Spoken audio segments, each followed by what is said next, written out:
This podcast is recorded on the traditional and unceded territories of the Musqueam, Squamish, Tsleil-Waututh, and Coquitlam peoples. British Columbia, I've seen your mountains high, seen your pretty rainbows and your blue crystal skies, watched your winding rivers as they flow around the bend. To me you're not a stranger, you'll always be a friend. I've walked your snow-capped mountains that tower to the sky and cast a reflection. Coming to you from the West Coast, this is Politicos. Today is December 8th, 2022, and I'm Ian Bushfield. And I'm Stewart Prest. Thanks for filling in. Scott's out of the country this week, and since he got so many episodes with you, well, I was on leave, taking some time off at different times or unavailable, I figured I'd do one with you. It seems only fair. Happy to help out. And that's a good show to do it on, because today we're going to be talking about the new cabinet that's sworn in. So there's lots of political machinations to break down and get into. And they already have mandate letters, so they have a lot of work to do, just like we do. Help us do that work. Patreon.com/Politicos. Let's dive in. A new cabinet was announced. You've done radio interviews on it already. Stewart, what's the takeaway you've been giving? Well, it's these, in one sense, it's the delivery of generational change. So we see a bunch of new faces at the cabinet table and faces, those who have been in more junior roles really stepping up. So the top line changes are seeing Katrina Conroy as Minister of Finance. I think she's going to be a crucial figure in this government, and we can get into that, not just because of her role as finance, with finance, but her role as essentially the voice for the interior, along with Nathan Cullen. We see Ravi Kahlon stepping into this new super housing ministry, and I think that's just telegraphing where the real priorities for this government lie in terms of attention. I think some of that stability we're seeing in other portfolios, like Mike Farnworth staying on with public safety, and seeing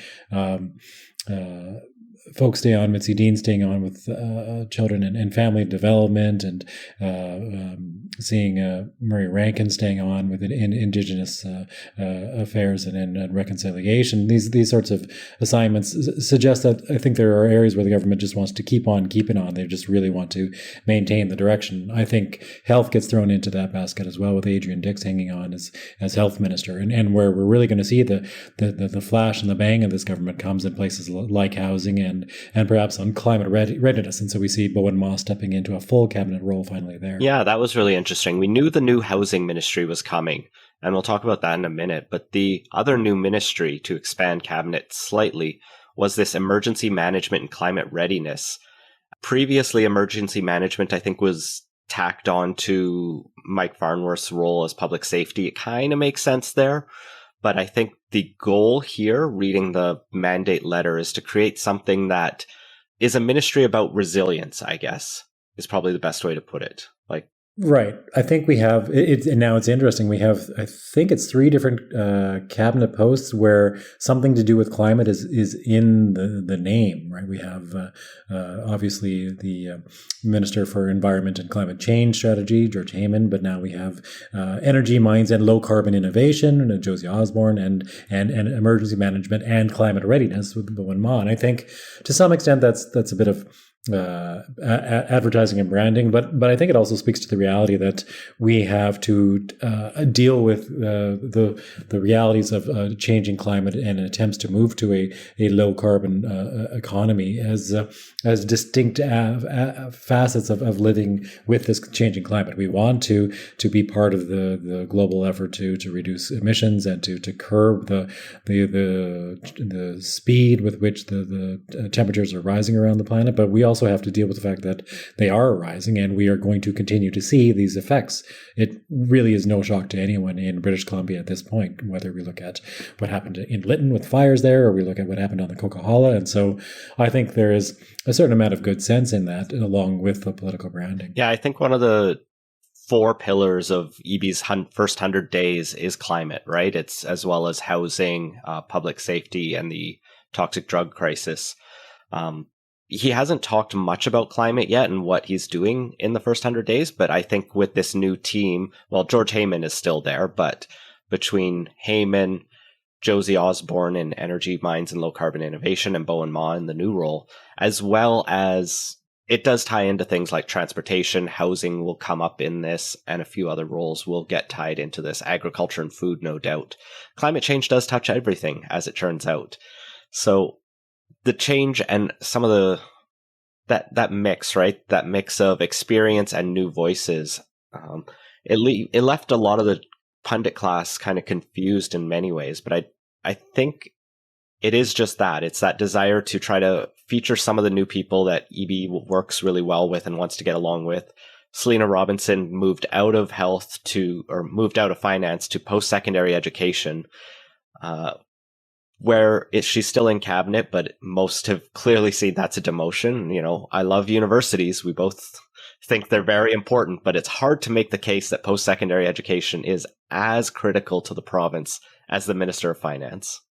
I would love to make that argument, being a post-secondary instructor, but even I can't make that argument. So yeah, I think it is a demotion, but it is also going to be interesting to see what Ms. Robinson does with that portfolio. It is, I'm sure there'll be a moment of adjustment moving out of a central agency into one of the line departments here. But I think once that dust settles, there's work to be done in the post-secondary sector, whether it's trying to deal with some of the issues that we're well aware of, like credentialing those who have training out from abroad coming to BC. That's a front and center issue associated with the lack of doctors and other health professionals in the province. But there are other post-secondary issues as well. How do we deal with the balance between domestic students and international students? We have this tendency for universities around and other post-secondary institutions around the province to really try to attract as many students from abroad as possible, and having them pay full freight for their education, or just about full freight, and it's leading to significant tuition increases, which are creating protests in campuses like UBC and elsewhere. So there's a lot to be discussed in post-secondary education, and I'm not going to hijack this entire podcast to make it about that, but I could. Lots of other really interesting names in here. Nikki Sharma in Attorney General. She was apparently the most popular pick. Allegedly, that was the one who got people giving a standing ovation at the announcement, and just tears. Like, people really look up to her, really rising star. And to go, I think she was in backbench before, and to go right to Attorney General, like, that's one of the most prominent roles. She has a big chance to do a lot here. One of the challenges with a role like Attorney General is you ideally want someone with legal background to sit in it, since you are kind of the province's highest lawyer. And that does restrict how many people the province can choose from, or David Eby could choose from, based on his caucus. The NDP is not the party of lawyers, it turns out, but they have a few. They do have a few, but it is a reminder, too, that in some ways, Eby's biggest challenge, or one of them anyways, was to replace himself in cabinet. Going to the big chair in the center, somebody's got to be the Attorney General, and that was the role that he filled quite admirably. He was one of the star performers in John Horgan's cabinet. That's why he is now Premier, or one of the reasons anyways. And so to have someone come in and be able to do that job, it's a job that Murray Rankin, for instance, was pinch hitting in, and it could have gone better. We'll put it that way. So yeah, his question period performance was not looked well upon by, I think, anyone who watched it. No, I mean, it's difficult when he's there for one set of responsibilities with Indigenous relations, and then to have to take on this whole other set of responsibilities at short notice. It's tough to do, and I believe he's 72 now, so he is one of the elder statespersons of this party as well. Yeah, the other people I'm kind of watching in this new caucus, or in this new cabinet, is Rashna Singh in education and childcare. This could be a really big move. She was previously, I think, the parliamentary secretary for anti-racism initiatives. And, you know, there's a lot of challenges in education. They did just get that collective agreement signed with the BCTF, so at least there's labor peace for her to deal with, but always tensions there. Brenda Bailey up to the Ministry of Jobs, another young face. And Jennifer Whiteside moves from education over to mental health and addictions. So there's just a lot of deck shuffling, some new faces in there. And I guess this is most interesting to me because we didn't see a real cabinet shuffle since John Horgan became premier. Like, there was a moderate one in 2020 when he got new faces to just have to add, but otherwise he kept a pretty constant team. Yeah. And so now we are really seeing a significant change aside from those more senior people who are holding on to their positions. And I think we're getting a sense of who the new stars of this party are. And Nikki Sharma is definitely one of those. And she's breaking barriers and taking on this position in a number of ways. And it does, talking about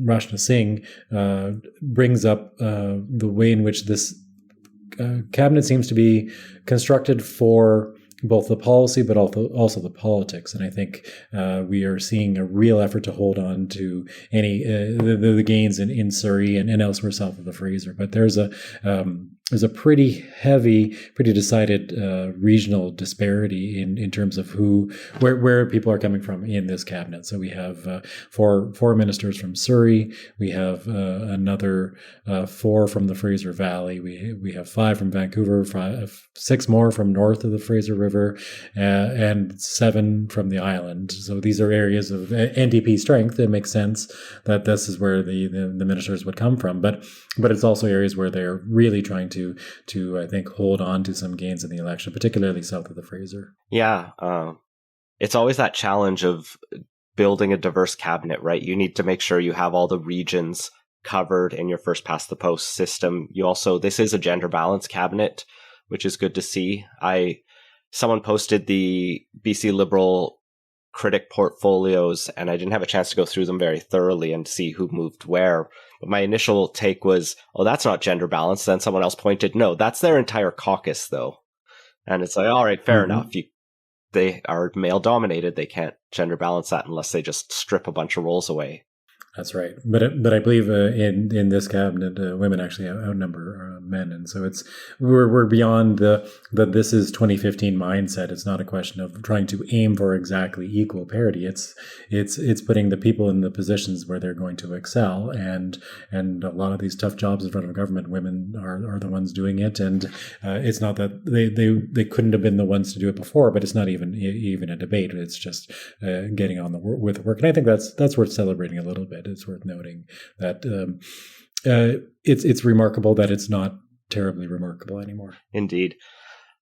One of the criticism I know a lot of people have of this government is how they've handled, the health file. The environmentalists are mad at how they've presumably, arguably in some ways been not fast enough on climate change. People are concerned about the issues on public safety. People, I think, are pretty happy, at least on the left, with how this government is doing on the labor front. I mean, there's always going to be complaints, but I've not heard anyone mad at Harry Baines. But there was definitely, I think, a desire from at least some quarters to see change maybe between Adrian Dix, George Heyman, and Mike Farnworth's portfolio. I know those are very senior members of this caucus, so I'm not surprised none moved. They're also generally pretty competent overall, although... I mean, there's this element of it where Adrian Dix has overseen 2 of the worst health crises in this province's history, right? Between COVID and the toxic drug supply that's out there right now. And so he's probably the health minister who's seen more British Columbians die than any other health minister in peacetime in history. And, that's not like it's his fault, but there's always that question of did he do enough? And there's that lingering question about transparency and challenges there. I mean, this is a sign that David Eby has faith in him, at least, to keep doing what he's been doing. But, I at least have some a little bit of frustration that there could be something different done here. Mainly as I just watch everyone get sick around me and see children's hospitals overfull.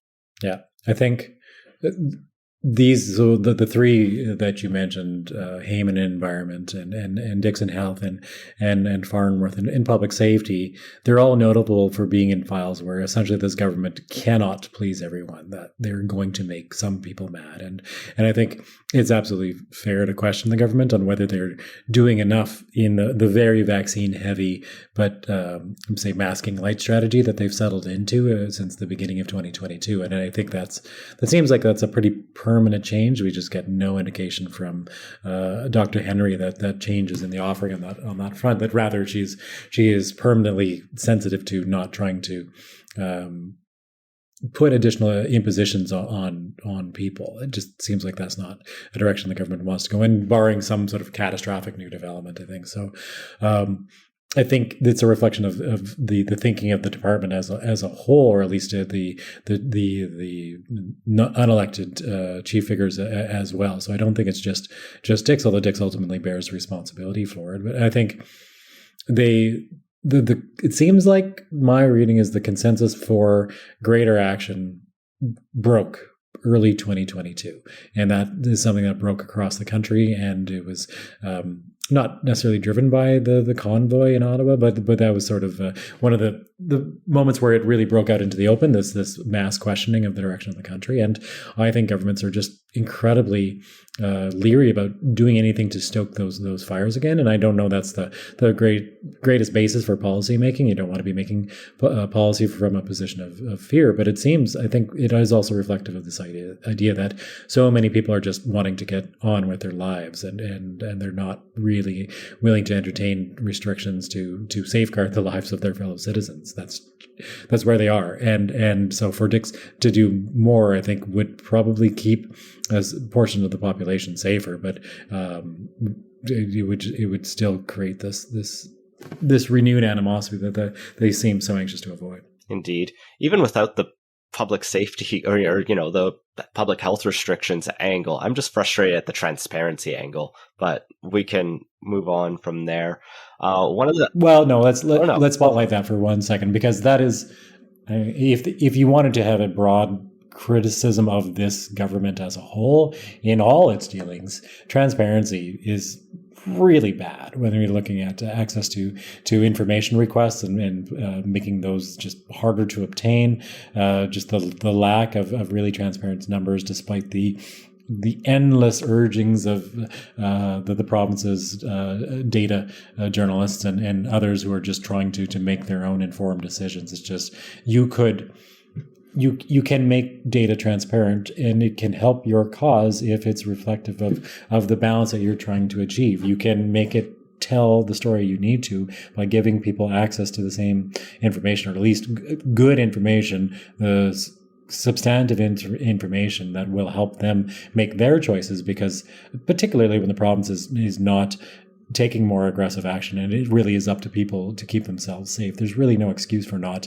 making as much data as possible available. I mean, the big criticism that came out this last week was that the province had sat on the news that at least 6 children, people under 18, have died from the flu this fall in the province of BC, which is about the average number of children that die in Canada per year.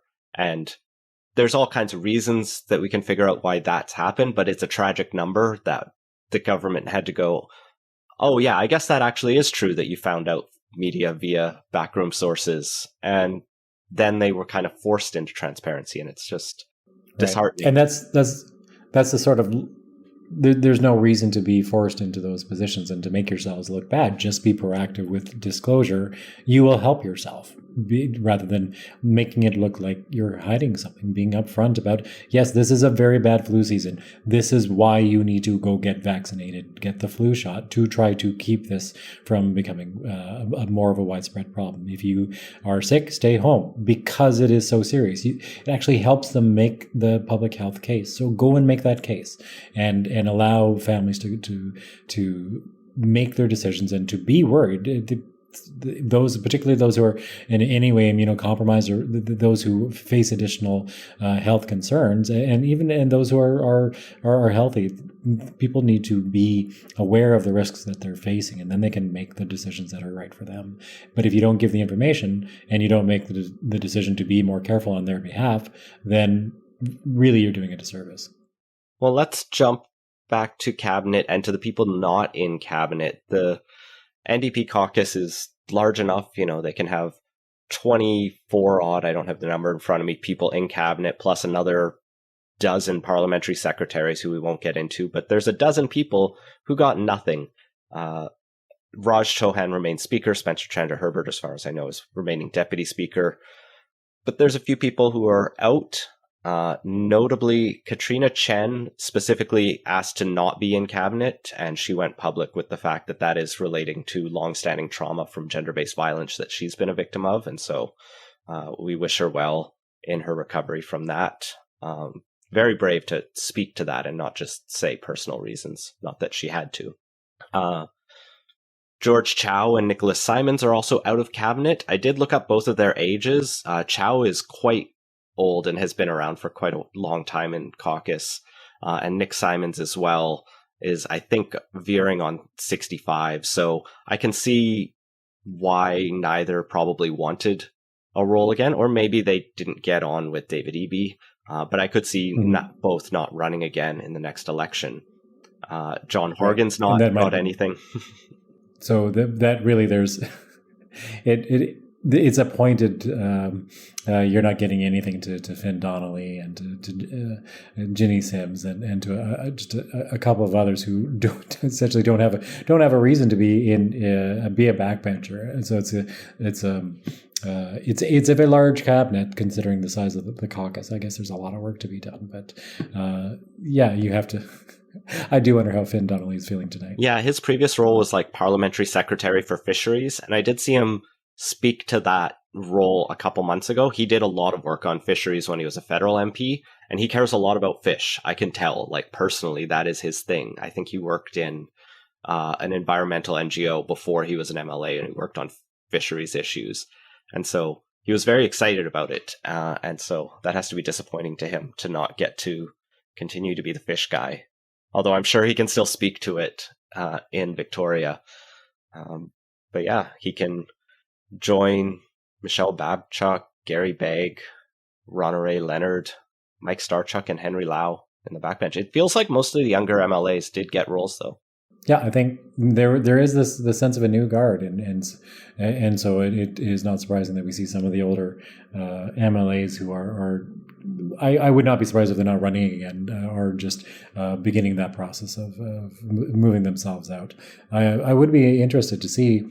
Obviously, we've seen Ginny Sims look for work elsewhere. Whether Finn Donnelly contemplates a similar move to jump to municipal politics as well next time around. If this seems like he's hit a ceiling here, this is a trend we've seen in a number of other jurisdictions as well. The challenge for all of them is we just had our municipal elections. Sims didn't do well in hers in Surrey, but they'll all have to make a decision about whether they run again provincially before that happens, or maybe there'll be another federal election coming up.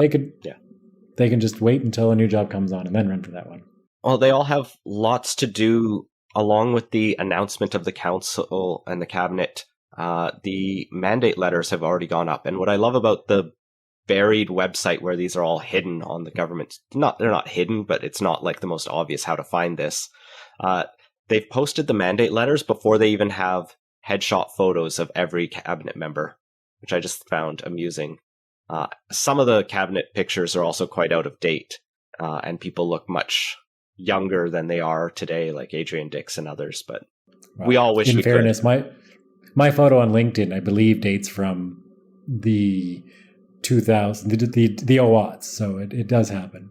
I didn't have a chance to go through all of these. Cabinet mandate letters can be pretty boring. They all follow a standard format of a lot of copy-pasted text at the start and end that pats the government on the back. They say, congrats on being the new minister of X. Here's what we've accomplished on X. Now go ahead and do these bullet points. And so it's those bullet points that I'm kind of pulling out. I found the finance ministers to be pretty interesting.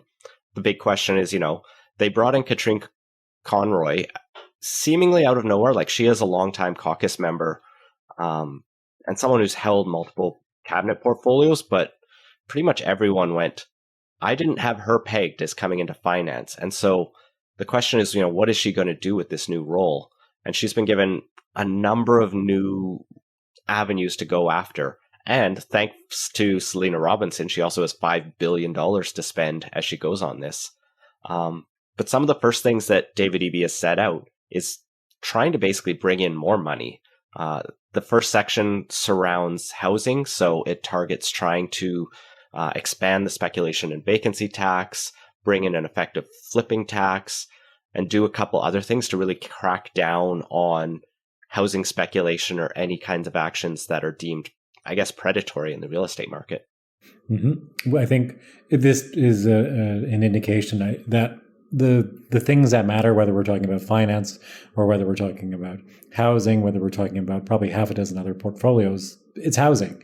So this is where the government's attention is. And I think we'd see similar things, whether we're looking at the health minister's mandate letter or the post-secondary education minister's mandate letter, trying to find training for things like health professionals. This government has a certain set of priorities, and that's really where the energy is going to go, I think. So we're getting a sense of that. The themes of the first 100 days will be the themes of the second 100 days and the third 100 days and so on. So it is interesting that it's a fairly narrow set of responsive or tasks for the finance minister, focused on reducing that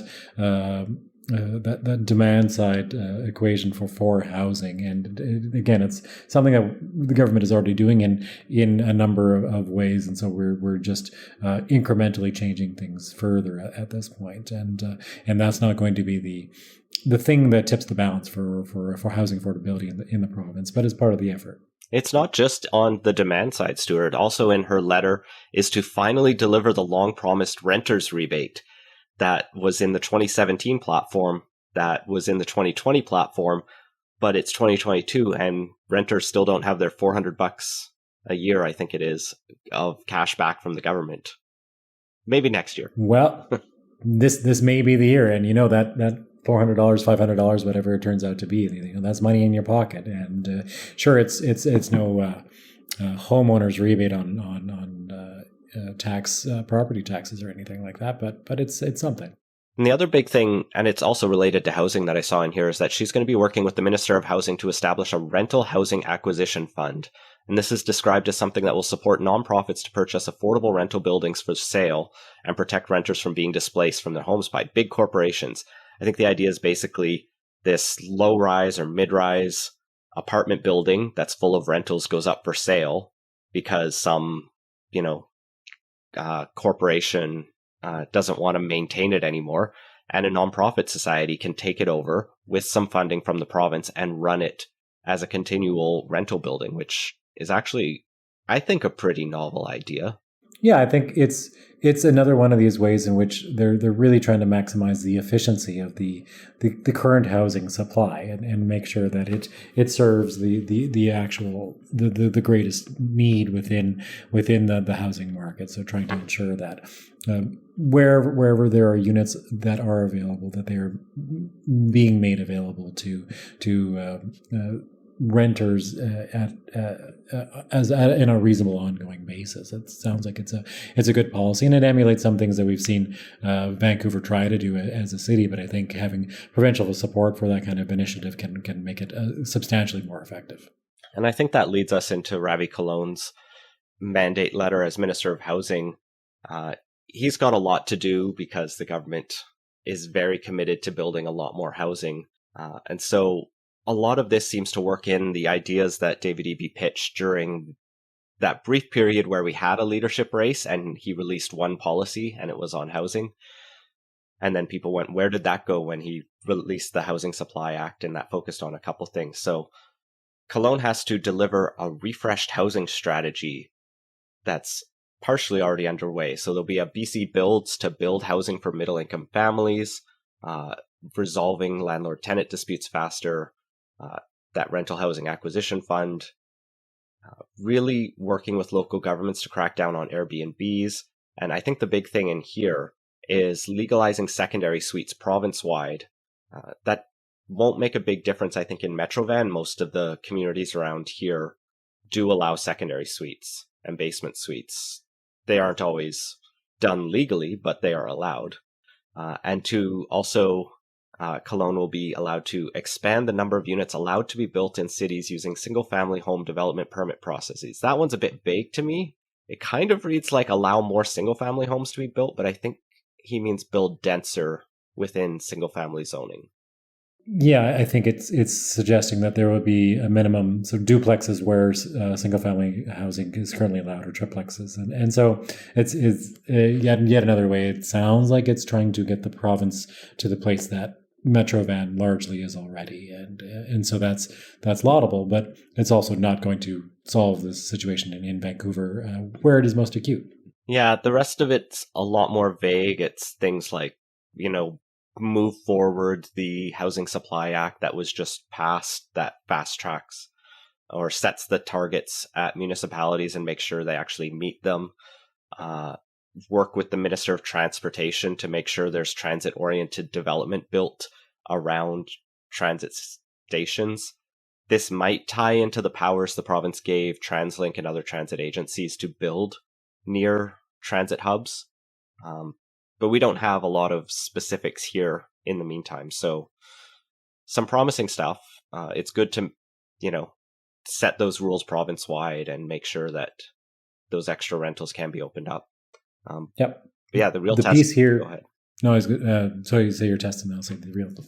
I guess the real test for this is, what does Ravi Cologne do with this portfolio? Like, it's with any of these, you have what's on paper, but they can always go above and beyond that, or there's no real punishment if you don't meet it. Well, in this necessarily. Case, so the piece that is not here that is interesting, and it's a real missing piece for solving the housing affordability crisis in BC, and the provincial government can't do it alone. They need federal support to do it, but is just sustained additional funding to the tune of maybe $1 billion a year for social subsidized housing. If you really, really wanted to crack this nut, just making sure there's this stable, predictable supply of housing that the market will never meet. And then once you do that, it will take the pressure off the bottom of the market housing,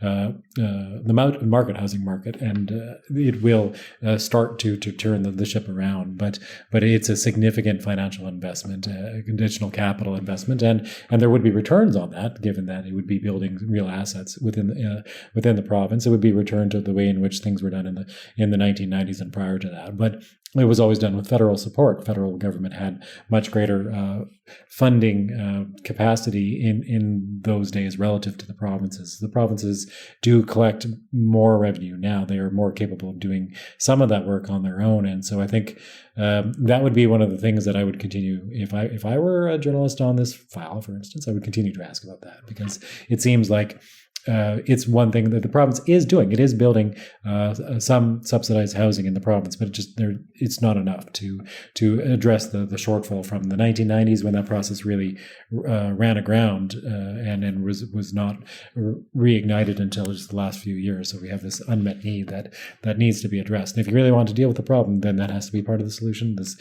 additional supply. I guess the money comes at the budget time, at least. So that's when we'll have to look for next. I mean, we'll get a throne speech, and that'll be kind of vague promises, and maybe we'll get some numbers about what they hope to do. I guess where I would keep an eye on for the specifics in here is this BC Builds program. I did Google that, and that dates to Eby's pitch back in September of what he would do, and Rob Shaw described it as, on Twitter, a BC Builds program to partner with private and nonprofit and First Nations upzoning land, using public land, using government lending rates to rapidly build rent-or-own units available only to BC residents. So it is a construction goal. Is it a modest one, or is it an ambitious one? Remains to be seen. Right. And so, it's a framework for additional construction, and we don't really know. And is it going to work with the existing structures, BC Housing and so on? Is it going to be is it just going to be a small sort of boutique public-private partnership? So it's a framework for additional housing, but we don't know, and we won't know for some time what it actually looks like. On that, when we find out what it will be, the next big piece is obviously going to be the budget. And the fact that Ravi Kahlon is on housing and the Premier has already signaled that housing is his top priority is an interesting dynamic. If we rewind prior to Anjali Appadurai jumping into the leadership race, Ravi Kahlon was seen as the chief potential rival to Eby for the premiership, and certainly the chief rival within caucus. So Kahlon not running was seen as what was turning it into a coronation until Ms. Appadurai upended that entire apple cart. But it was notable then to see these two potential rivals. Now they are allies within the government, both landing on housing. I think it again is really laser signaling the focus of this government, but it also means next time we have an election, this government better have something substantive to show, not just like we have housing starts, but we have actually started to bend the housing cost curve in some way. Like something is getting better, because we have seen a lot of things being announced and the situation getting worse for British Columbians. And so I think at this point the clock is ticking a little bit. And given that two of the obviously the central figure in BC politics, but also his chief rival are both their names are attached to housing now. They have all kinds of political incentive to really get this thing moving. So I would not be surprised if we see additional financial commitments to this, and there is money to go around. We know that as well. There's also the other thing we didn't mention is the real other tell that Eby has a lot of faith in Kahlon is that he gave him the House Leader portfolio or role as well. That was transferred from Mike Farnworth, who is now Deputy Premier as well, I should mention.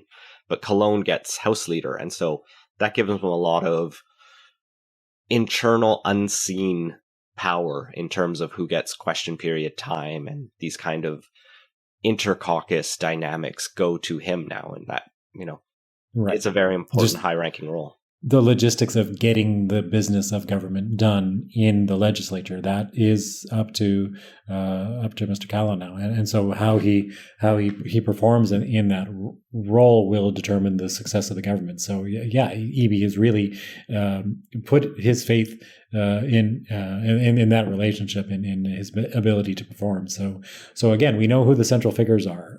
They are Mr. Kahlon on the issue that matters most, but Eby is going to be right there, and so it's one of the reasons why it's an interesting appointment. I might have thought that the two of them would want a little more space between them, but they're going to be working side by side on this major portfolio. And one of the dangers here, we haven't really talked about this yet, but one of the risks for Mr. Eby here is in his desire to be seen as a man of action on questions of policy. I get the distinct impression he likes doing things a lot more than, let's say, campaigning. Is that this becomes the David Eby show, that he is going to be the front of government on all these issues that really matter, and he's going to be the face of government. And there are established people with real track records, and there are new stars on the ascent. And so if he starts taking up all the oxygen in the room, I think that can start to that could start to create additional internal pressures within cabinet, and so it's going to be interesting to see how that situation evolves over time. Well, one of the things that highlights that issue for me was flagged by Vaughn Palmer on Twitter, who pointed out that in the new government organizational charts, David Eby has increased the size of the Premier's office to 4 deputy ministers, 2 associate deputy ministers, and he also has a special advisor on Indigenous matters. So it's a sizable office, slightly bigger than John Horgan had. Now, the dynamics of the people in that office will matter a lot, but just having more staff around you creates a gravitational pull, I guess, for political interest and focus. So Eby's going to be an important figure, obviously, not just because he's Premier. Yep, he's going to be an important figure, and the architecture, how it actually plays out in practice, is going to be hard for us to tell from the outside what those dynamics are. So we'll be trying to read tea leaves and all that. But we hope, I think we'll start to see, just in terms of the pronouncements that come out, and who is seeming to do the work of speaking for government, is going to tell us some of those things about what kinds of communication are happening behind the scenes, and it will have to be seen whether this is one of those governments like we see so often in Ottawa, where everything runs through the First Minister's office and nothing gets done until a handful of close advisors sign off on it.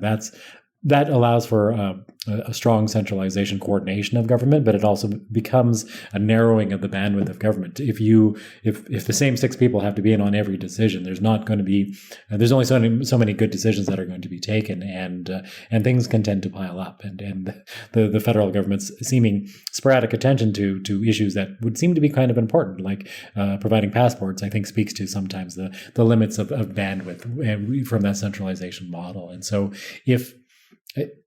I think Eby is clearly a capable person. He certainly can figure this out and allow the ministers he's put in place to do the work that he's assigned to them, and to allow this to be a multi-headed government, and to give people the space to run in the direction that they've been assigned, and also they grow into these roles while still maintaining a coordination across a united team. It seems like internally everyone is getting along, who is at the cabinet table at least, and so that's a good place to start.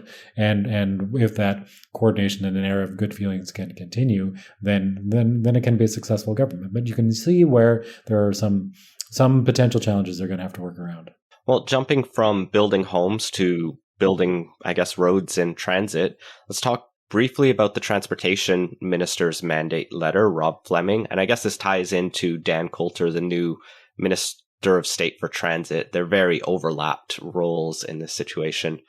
What struck me about Fleming's mandate letter is the first 2 bullet points in there are roads. It's widening Highway 1 through the Fraser Valley, an important project to be clear, and expanding the Fraser River Tunnel project, or moving that forward. But, your SkyTrain advocates listening to this podcast are probably going to be slightly disappointed that their priorities in there got buried a bit further down to be, subsumed under working with the Mayor's Council to advance Surrey Langley and UBC SkyTrain. And there was also a mention of working with the Mayor's Council on the North Shore Burrard Inlet Rapid Transit. Although I think because those are multi-party projects, the province isn't just going to come in on day one and be like, we're doing UBC SkyTrain tomorrow, as much as our listeners would have hoped that would happen. Maybe the second 100 days. Yeah, 150 days to get those going. There is still, of course, a focus on including transit and active transportation in that Highway 1 expansion. And when I say that's important, if you try to drive out of this city ever, it's hell. Like, I'm not saying it should be like adding lanes is a solution, but it's not great right now, because if you just try to go on a road trip, it could take you hours to get. There was that snowstorm, people got stuck on the highway overnight. I mean, that's a bit of an extreme. I missed that by about an hour. If I had left an hour later, I would have been sleeping in my car. So it's a real thing, but it's a real thing. But building, just as you say, building more lanes is not the thing that's going to solve the thing that's a problem with the highways. So there's a need for infrastructure and transit. So it's going to be coordination between Coulter and Fleming here. And so I wonder if they end up with this division of labor where Coulter is the minister for buses and transit, and Fleming is the minister for cars and highways. Maybe that's the way it ends up shaking out. I think that's how it worked when Bowen Ma had the Minister of State portfolio. She was the Minister of State for TransLink, and so she got to take the pictures with the tunnel boring machines as they started work on the subway, and spent all their time in the Elm Tots Facebook group, and now that can be Dan Coulter's job. Mm-hmm. Yeah, he can bike to work every day. I thought the mandate letter for our new Minister of Mental Health and Addictions was interesting. This is a role that's been criticized in the last, since it was created, as it's not entirely clear what it's doing, besides kind of communicating what the Minister of Health is doing on these issues. And so there is a focus on here on expanding treatment facilities, expanding the prescribed safe supply program. That's been heavily criticized as lackluster and, wholly insufficient. So focusing on trying to break through with the colleges and overcome barriers to making sure that program works. And I think the real challenge for this new minister, Josie Osborne, is that January 1st, we got our wish, and some drugs are kind of decriminalized in BC. And that's when that federal health exemption comes into play. So that'll be a big challenge. Is it Josie Osborne or Jennifer Whiteside? Jennifer Whiteside. I said Josie Osborne. You're right. I think this is one of those portfolios where it is a new face. I think Whiteside was in education previously. Yeah. But so moving from one file where I think the government faced criticism, but also was able to deliver on things like labor peace, as you were mentioning. This is another difficult file for the government, where they are limited in terms of the answers they seem to be able to provide. So implementing decriminalization is going to be a major project for this government, and expanding the health services available to respond to that. But expanding the existing sources of support for those dealing with issues of mental health and dealing with issues of addiction. There's only so much that can be done without significant additional resources. Again, we come back to that resource challenge. If there are no treatment spaces available for those who need sustained support for dealing with whatever challenges they're encountering, the solutions are going to be more of a band-aid, or more of a temporary sort, and none of this is going to deal with the underlying challenges of a poison drug supply. And so this is something that the government doesn't have a fundamental answer to. It can't eliminate the supply of poison drugs. It seems like it is beyond the reach of the government to consider something like providing a safe supply. And so it seems like it's going to be stuck in between and talking about the ongoing tragedy, but not being able to ultimately address it, which is a real tragedy. Yeah, it's something that requires some radical action. And I'm a tiny bit optimistic there's a little bit more focus in here, but a lot of it is also saying, we're going to do the recommendations from the last report that advocates criticized heavily for being lackluster. And that's kind of been the approach to it. 6 people die a day. We're going to do what we're doing more. And I don't know if that's the qualitative change necessary to deal with the scope of the crisis. In fact, I know it's not. The person who's going to definitely be doing a lot is Solicitor General Mike Farnworth. His last one I'll mention. I mean, we could go into everyone, but I think he had one of the most interesting, because it was one of the longest mandate letters. He had a bit of everything in there. And I guess it goes to, his competency as a minister. You can disagree with his decisions, but he knows how to make decisions. Right off the bat, he's told to implement the recommendations from that committee to reform the Police Act. It's unclear to me how many that would be, because that was a very comprehensive report that started with, let's get rid of the RCMP and bring in a BC Provincial Police, which this government has not talked about wanting or being willing to do. You could probably say you've done most of the Police Act reform without doing that, but I suspect that watching what has happened in Surrey, there's going to be extreme reluctance to moot the idea of let's change this police force and turn it into a different police force. It just seems like it's a recipe for an incredible headache and challenges and it's a real possibility of being stuck between 2 police forces, having to go back and forth between them, which is what Surrey seems to be trying to accomplish at the moment. And so I think they're going to probably try to steer clear of that. Again, this is one of those portfolios where I think the government is trying to do some things that they've already put in motion, but not really trying to expend a lot of political capital and oxygen in the room. And if you run through the list of the other responsibilities given to Mike Farnworth, say there's a pretty good argument that he is really the successor to the David Eby role in this cabinet, the minister for everything potentially explosive and difficult. Mike Farnworth is dealing with ICBC, dealing with Cullen Commission recommendations regarding money laundering, implementing calls for justice, dealing with missing and murdered Indigenous women and girls, and so that's a hugely important issue that there's all sorts of justice involved in doing that, but also peril for the government if it's not done just so. And dealing with issues of gangs, dealing with on down the line, all the things that seem like very little upside for the government and a lot of potential downside, just politically speaking. All kinds of upside from a perspective of justice, but you want someone that you can trust to handle those jobs. That used to be David Eby and Mike Farnworth, and now it seems like it's Mike Farnworth. Yeah. A lot of the stuff that David Eby's talked about in his initial press conferences was about public safety, and so that's all in here. The peer assisted care teams, launching those across the province, the Safer Communities Action Plan. I didn't even put it in our notes, but there's also convening roundtables across the province with people about making communities safer. So it's a lot. He's going to be very busy, man. It is a lot. The ICBC stuff that got mentioned is actually fascinating because it's Mike Farnworth has had the ICBC file for a little while now, since David Eby largely cleaned it up.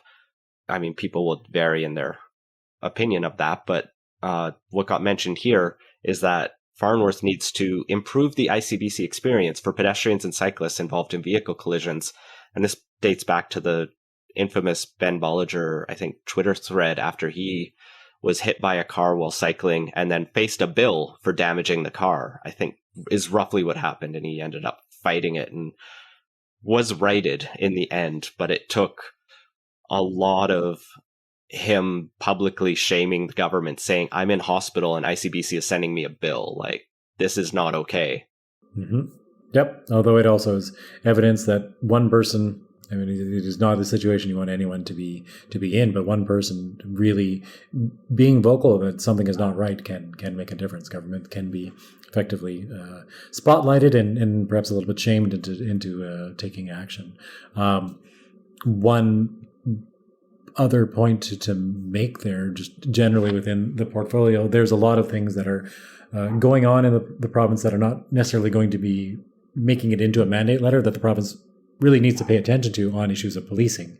And so those are, I think, part of the unspoken responsibilities of Farnworth as well, dealing with issues of, let's say, the politicization of police forces in Vancouver. This is an issue that I think the province needs to be concerned with and do something about, whether it tells police unions that they must remain impartial within municipal and other elections.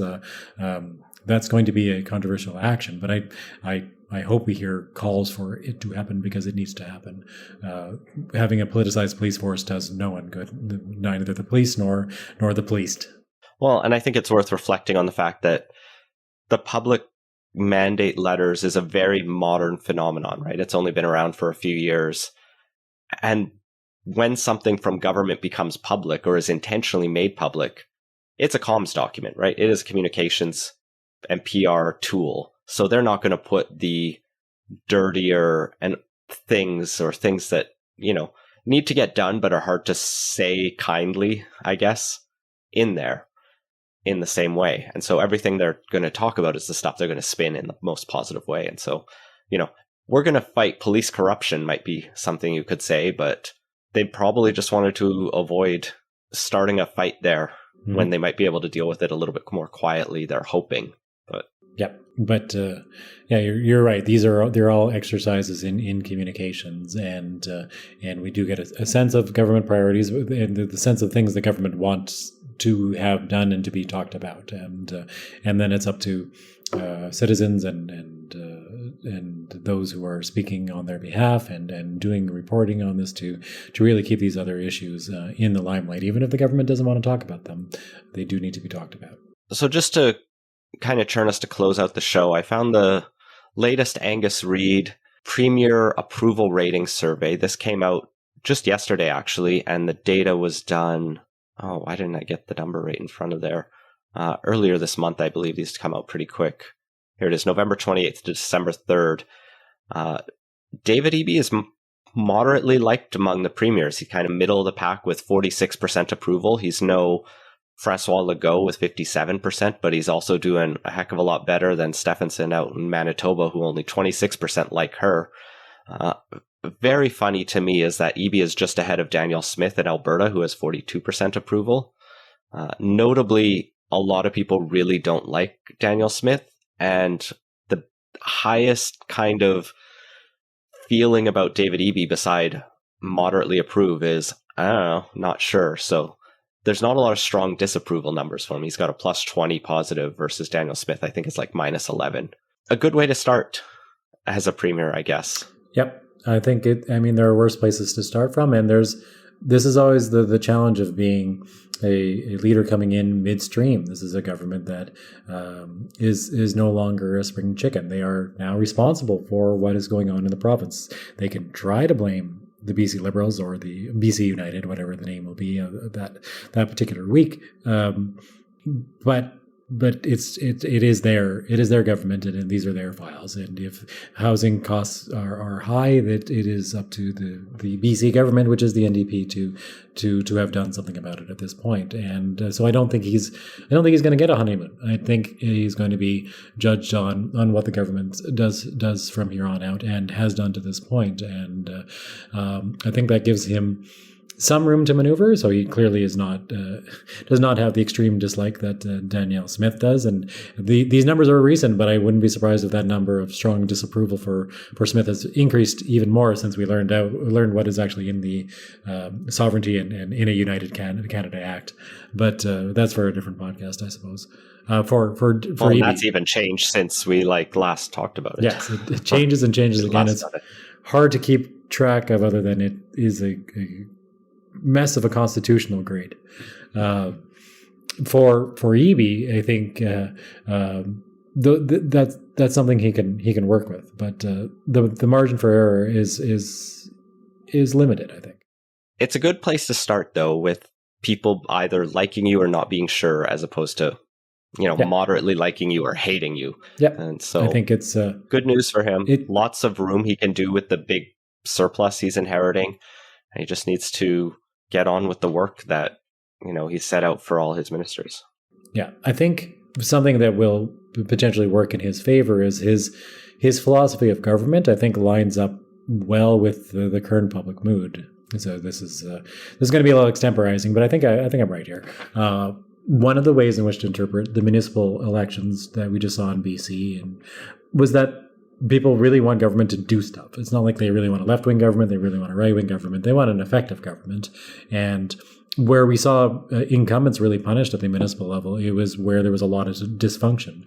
So we saw Kennedy Stewart lose out quite convincingly to Ken Sim, and it was after years of the Vancouver Council not necessarily seeming to be able to accomplish a lot. And that's not all at Stewart's feet to be laid, but it's still a reality. And then Doug McCallum in Surrey, and on down the line, when government didn't seem to be doing much and seemed to be dysfunctional, the changes were made, which is unusual at the municipal level. People want government to be doing the business of government. And so Eby, coming from this action-oriented mentality with money to spend without running the province into a deficit, should be able to make a success of it. Those are good ingredients to work with on top of the generally positive public opinion. Well, Stewart, I think we'll end it there, and we'll both go get some sleep as very exhausted fathers of rambunctious children. Absolutely. Have a good week. You too. Get some rest, and we will hopefully talk again soon. I always enjoy these. And that has been Playtoast. Find links to everything we talked about at playtoast.ca. Support the show and get access to our Slack channel at patreon.com/playtoast. Our intro music credit is Beautiful British Columbia by Serge Plotnikoff. Playtoast is a production of Legend Boot Media, and editing services are provided by CHLY 101.7 FM in Nanaimo. Thanks for listening.